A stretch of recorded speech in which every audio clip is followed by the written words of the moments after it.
Today we are going to look at language features in traditional stories. We will be looking at nouns and noun groups, verbs and verb groups, and adverbs. Remember, nouns are the names of people, places, things, and feelings. In this lesson, we will look at noun groups. Noun groups consist of an important noun, the head noun, plus a pointer, such as an article like a, an, or the, and one or more describing words, or adjectives. The adjectives give more information about the head noun. Noun groups are a group of words telling who or what is involved. It may include adjectives and nouns linked together, such as a handsome, strong man.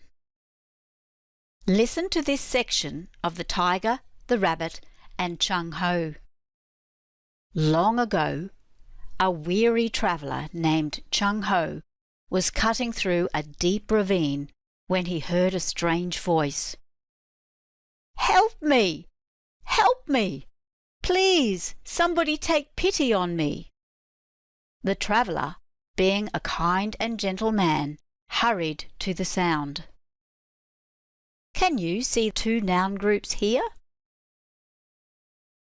A weary traveller and a kind and gentle man. These noun groups really help us create a picture of Chung Ho. Verbs and verb groups. Remember, verbs are a great way for authors to describe actions and how people are interacting with each other through their speech. There are different types of verbs, such as action verbs like point and peered, and saying verbs such as said, cried, and yelled. A verb group consists of a verb and is preceded by one or more auxiliary or modal verbs. For example, will understand and had been. Let's look at this section of the story about the tiger. Pausing at a clearing, Chung Ho looked down. A tiger peered up at him from the depths of the deep pit. "Wise friend, would you please help me get out of this trap?" begged the tiger. The author has used the verbs pausing and looked. These are words that describe what Chung Ho did. There are also verbs to describe the tiger's actions. He peered and begged.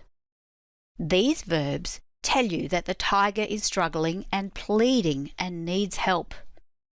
This is also the first complication of this traditional story. Now let's have a look at adverbs. They are words that tell us more about the verb. How did the verb happen? Where did the verb happen? When? How well or seriously? And how often did it happen? Most adverbs are easy to spot because they usually end in ly and are formed from an adjective. For example, the adjective happy can be changed to the adverb happily. Have a look at this sentence. "You deserve to be eaten," replied the persimmon tree angrily. The saying verb is replied, and the adverb gives more information about this verb. The adverb tells you how the tree replied. The tree replied angrily.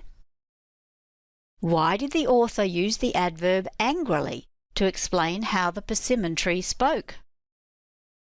Think about this question and what was discussed in this video about how language features help to develop characters.